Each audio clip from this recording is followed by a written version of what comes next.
Hello, my name is Roy Poyan, and I'm the Director of Families Impacted by Opioids. I want to thank you for joining us for this next episode of Fentanyl and Families in Harm's Way. Today what we're going to look at is creating a family plan of action. And one might sit there and say, well, that's pretty simple. All we do is we decide what we're going to do, and then we go do it.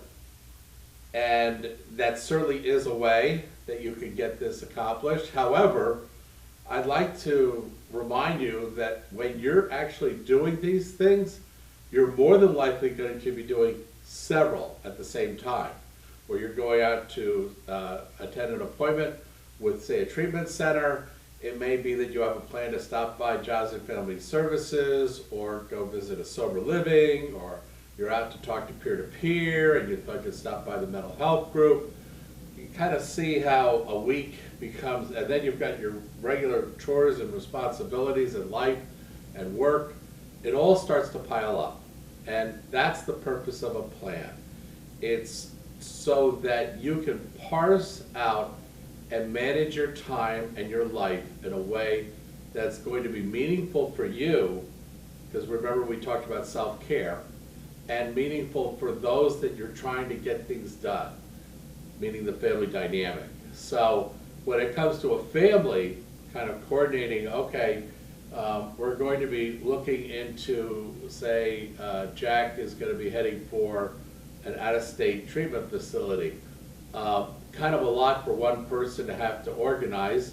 So the plan is we will parse out responsibilities and roles and tasks, and then that plan becomes kind of like a master, go-to on what needs to be done next and how far have we come in completing what we have thought was our decision being acted out.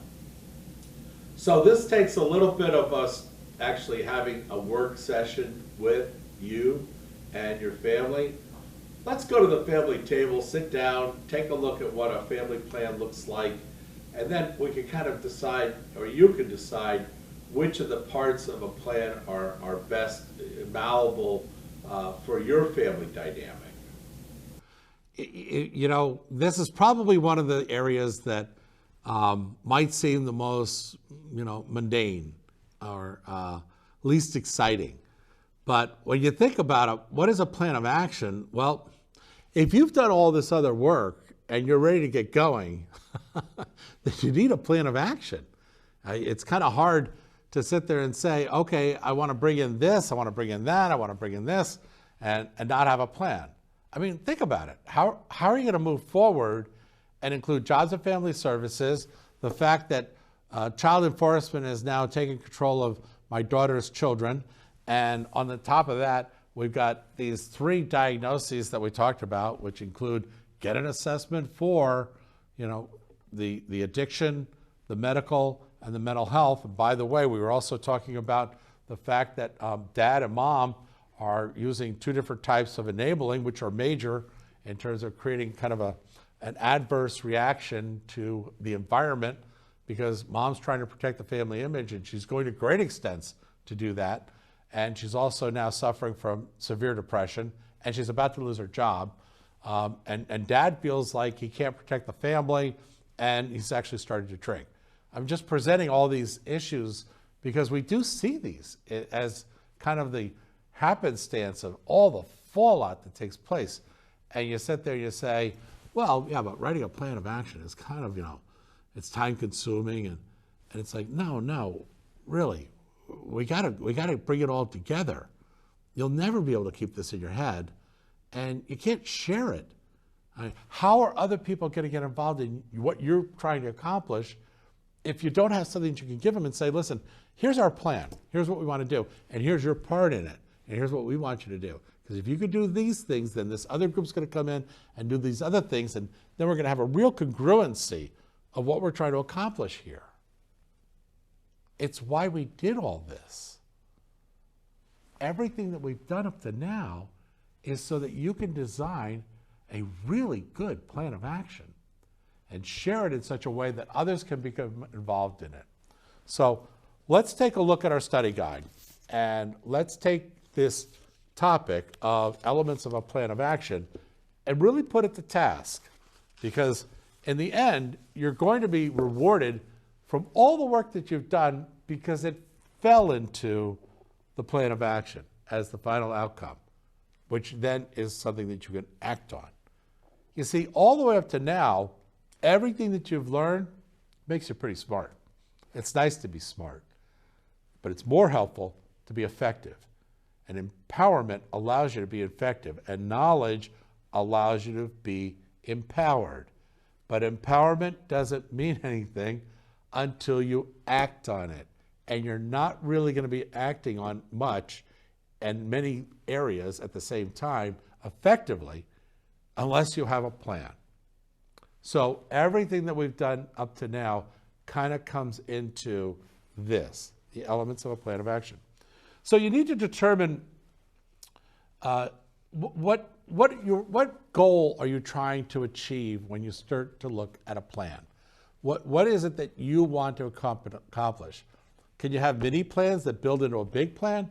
Yeah, that's called goals, objectives that are, 3 objectives help you to meet a goal, and 7 tasks help you to meet an objective, which helps you to meet a goal, and it's kind of like a hierarchy of actionable items, and you learn that when you're starting to plan out. You might sit there and say, our goal is to get a family therapist on board with our family, because we know that this is going to help us in the future if we start to talk with them now that we're aware that substance use disorders is a part of our family dynamics.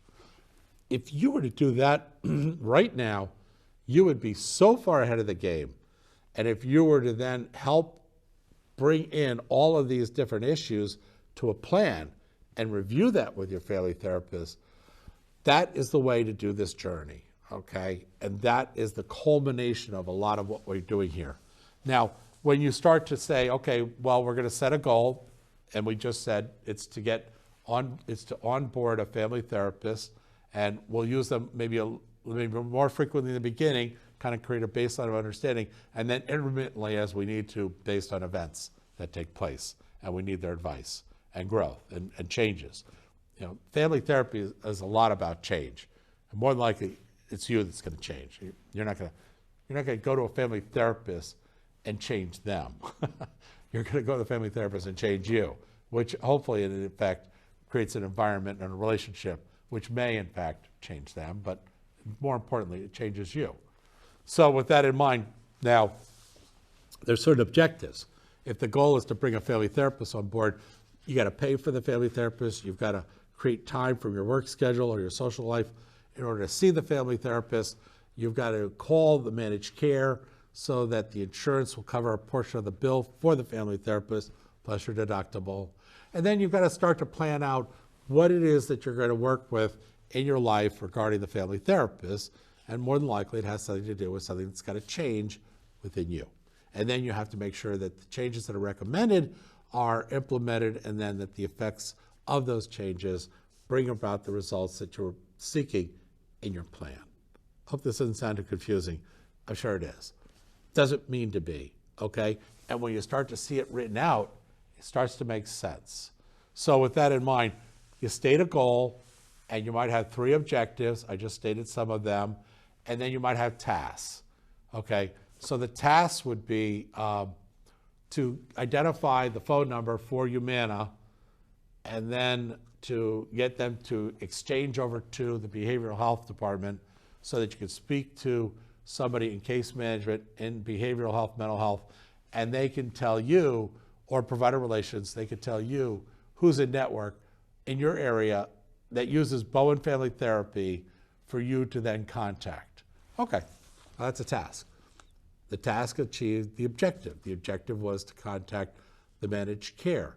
The objective goes to the goal, onboard a family therapist.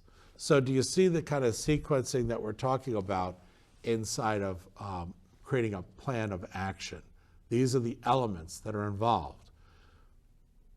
It's kind of funny because as a captain in the artillery, I use this a lot too. Yeah, actually, when I was a district sales manager for a pharmaceutical, I used this too. come to think of it, when I was a scoutmaster out in Denver, I use this too.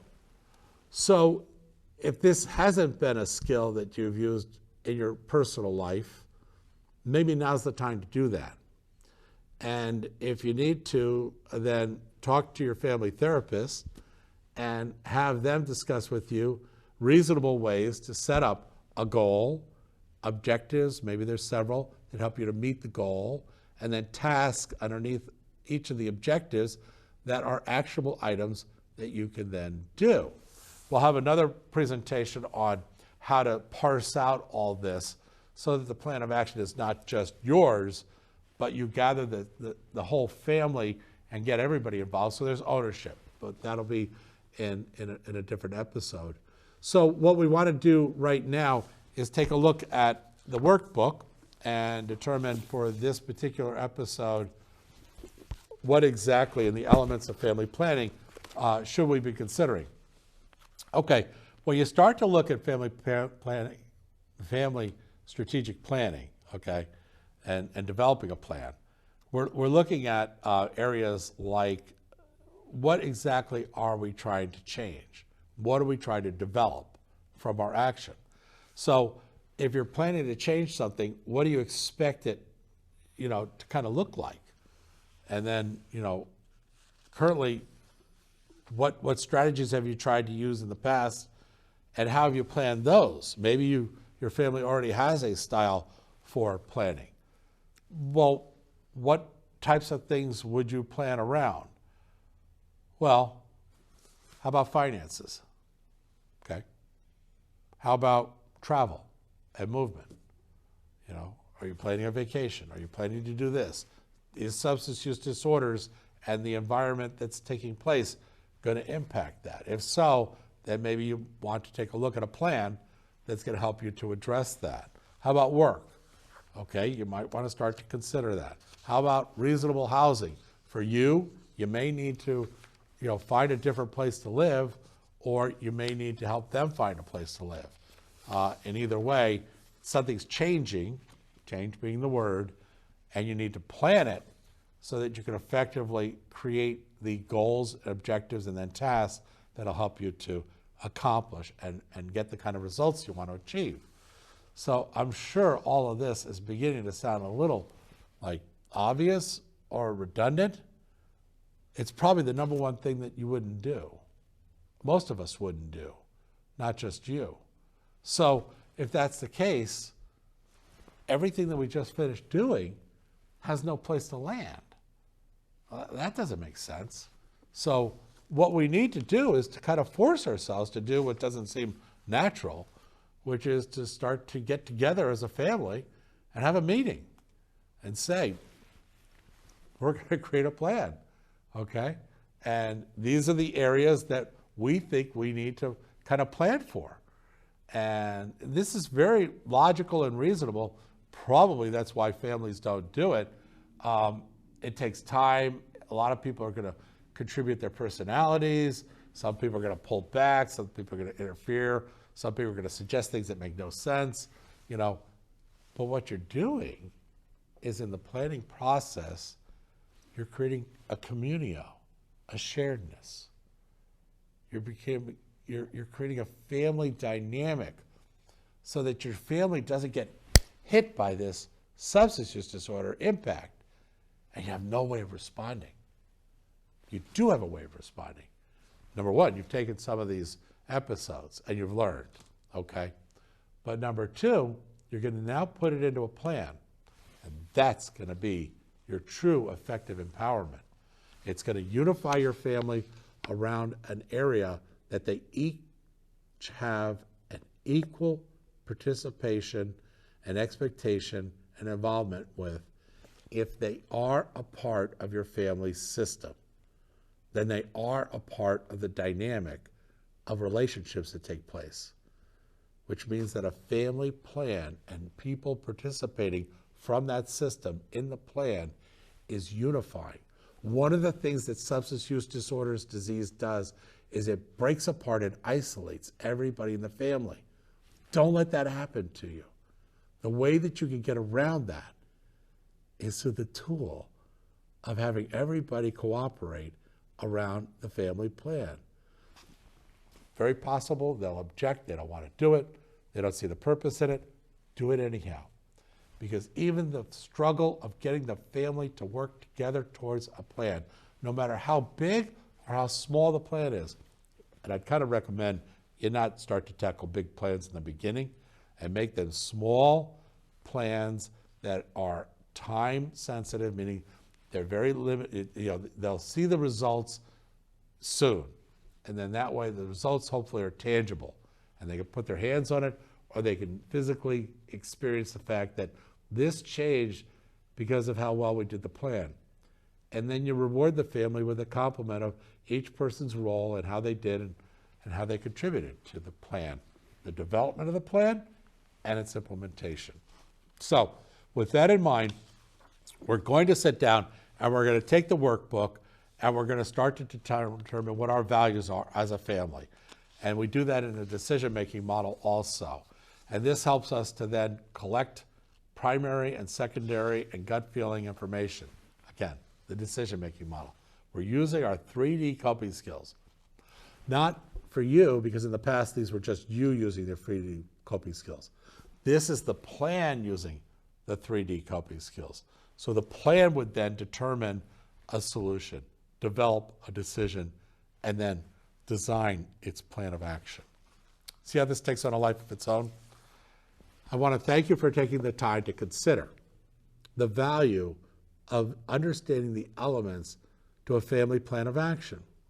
It's actually an exercise in a family dynamic inside the family system where the individuals get to express themselves. This is a feeling of almost fatalness in the sense of everybody feels that there's nothing they can do to stop this from happening. A plan changes all that. And it's really the work you do to develop the plan that is the true value of combining everybody emotionally, physically, and spiritually into a unified, let's plan this out, and then let's do it. We'll do it together. Thank you very much for considering the elements of a family plan of action.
Hello, I want to thank you for continuing to view our episode.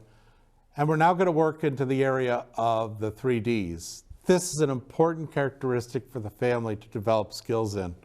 And we'll start by taking the time to look at an issue and then determine the issues based on the area of determining a solution, developing a decision, and designing a plan of action. By using your Module 3 workbook and going to a specific issue, you'll be able to find that the first step in that 3D skill set is the FTR, the Family Transformational Model. And the Family Transformational Model is a set-up way, each time the same way, that we will take 5 categories to look at in determining a solution. And each category is going to have 3 questions. So let's get started. The first is to define the issue. naturally will want to know what the issue is. The word issue is really problem, but we're saying the word issue is, the reason we're saying the word issue is it's just a little bit easier to digest, because it's not always a problem. Sometimes it's just something that's happening and we need to determine a solution to it. The next question is, how does the issue impact the family?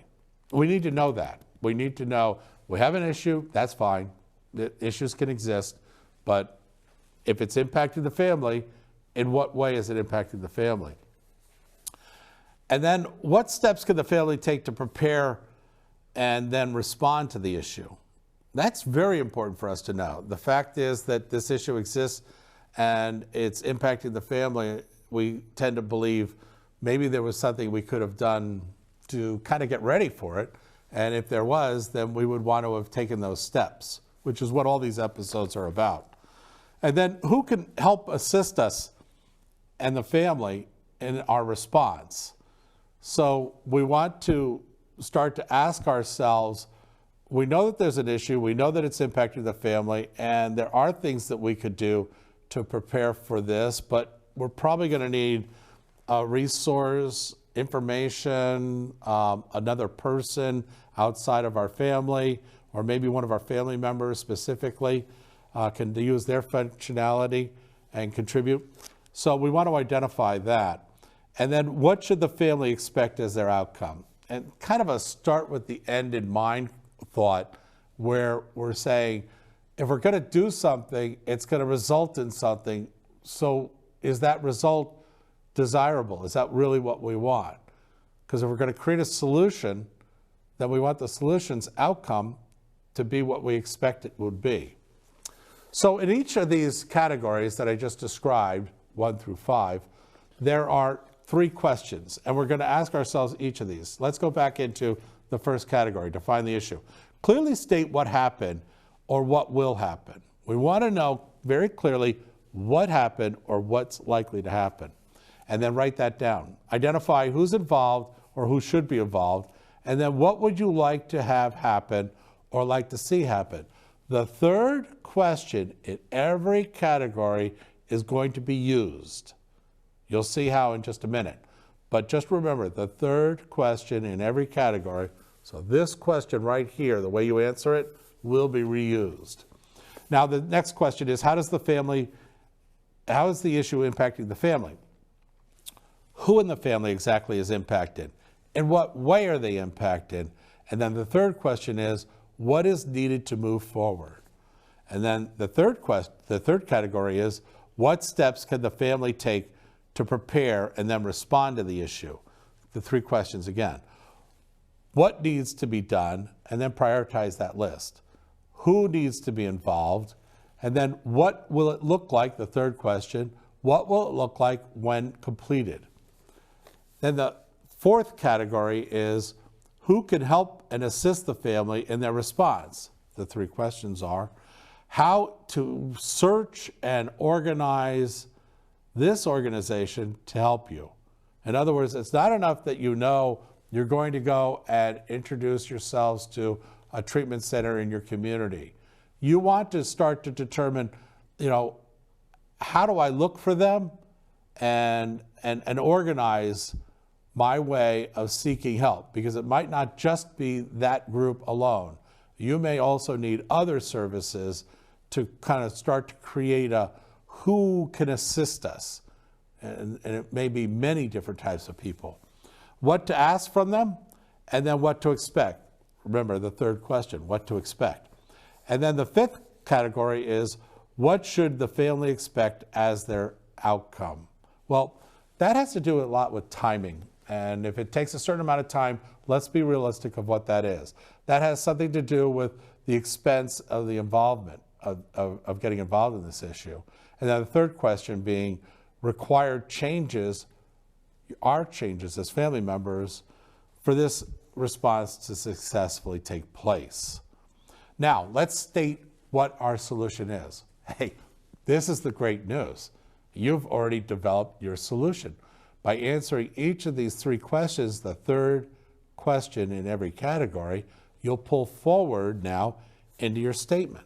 So your first sentence of your statement is the third answer in the first category.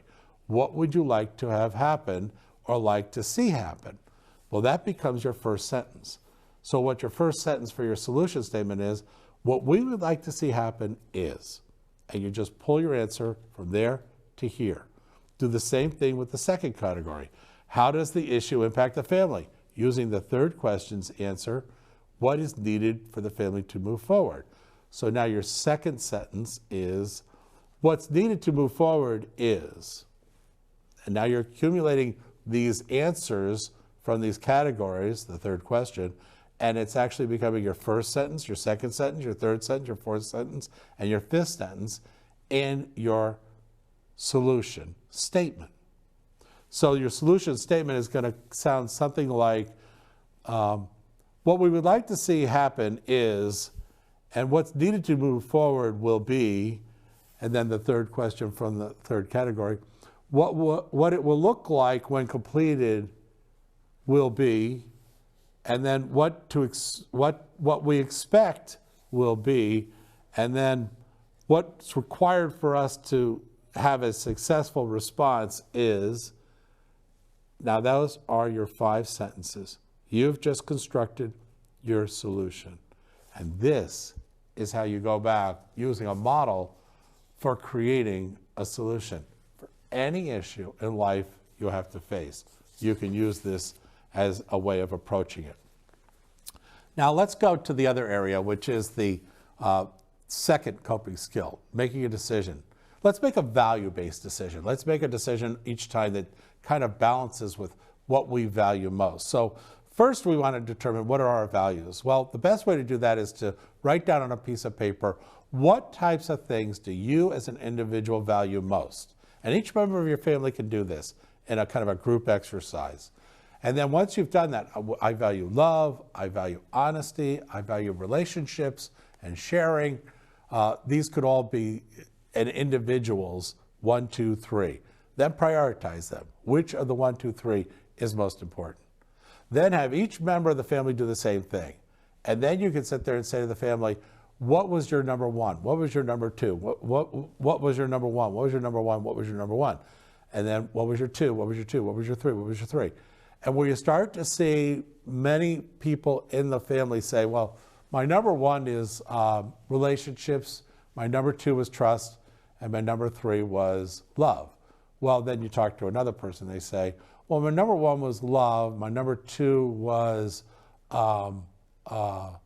personal expression or confidentiality, or so they mentioned something different, but they did mention love. And then the third member of the family happens to mention love also. You know now that love is a value of the family.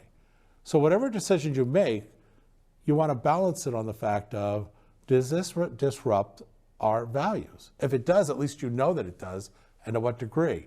You're calculating that. But at least also you're including, what do we value most? Let's make sure our decisions don't counter that.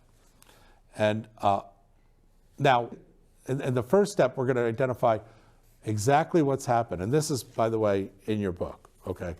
And it is for each of the episodes. Now, identify exactly what's happened, what happened, how did it happen, who did it happen to. Then the second step is analyze the situation, assess the problem, identify the problem, and in what areas did the problem create an impact. You're writing all of these down. The third step of that the third step in the decision-making model is, what is the number of one contributing factor?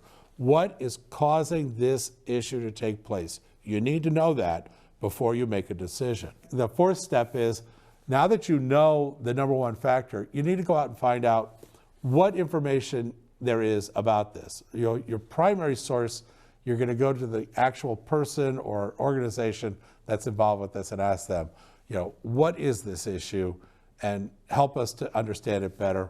The secondary source would be, somebody's telling you this happened, or somebody suggests that you should do something a certain way, and it's coming from somebody else other than the primary source. It could be an article, a clinical paper. These are all secondary sources, and you gather them and you make them part of your primary, secondary information gathering. The third area that you look at is your gut.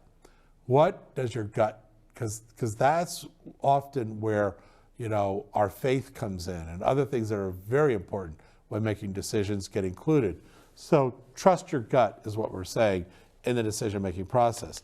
The fifth step in making a good quality decision is where you're taking a criteria and saying, let's take what we're going to make a decision about and let's balance it on the criteria to make sure that we're covering all of our bases. And this will ensure safety of your loved one. You know, is safety a part of what's being considered? And do we have the resources that are needed to do the decision we're looking at? And then do we understand the timetable? Is it realistic? And do we understand the negative impacts? Because every decision has a positive and negative. Well, identify what the negative outcomes might be so that you can weight the factor of, is this a good decision? And then would you do this if, would you ask others to do this if they were doing it for you? Meaning it was done for you or to you. Is this still a good decision? These are all areas that you want to take a look at. The third coping skill is in the area of the family plan of action. And everybody could say, well, Roy, listen, we're just going to go out and do it. Well, it's going to get done a lot more effectively. I want to warn you that the addiction industry is not organized. And then again, either is the family. So you're taking two disorganized organizations and you're putting them together. So a plan is a very good idea. The other factor is you're going to more than likely require the assistance of a lot of different groups. And as time goes by, those groups are going to change. And now it's a whole new set of groups that you're dealing with. When you're at the hospital, the ER, that's what that is. Then you move over to detox, that's what that is. Then you move over to therapy and treatment, and that lasts for 16 weeks. That's what that is. Then you're looking at sober living, recovery, maybe incarceration, and then reentry. On all that's involved in that. So there's all sorts of reasons why a plan put on paper based on the decision and the information gathering that you've made based on the solution that you know you want to use are very good ideas. It all comes together with the plan of action. Then you take the plan of action and you go find a professional to help you. Everything that we've done up to now is to position you to a place where you can be properly assisted and directed and supported. This is what's often missing in the families. This is what exhausts the families. This is where the families get into fights internally on. So, for that reason, we're going to apply the 3D coping skills. Determine a solution. We're going to develop a decision, and we're going to design a plan of action. And we're going to do it each time. I hope this is helpful for you. I'm confident it will be.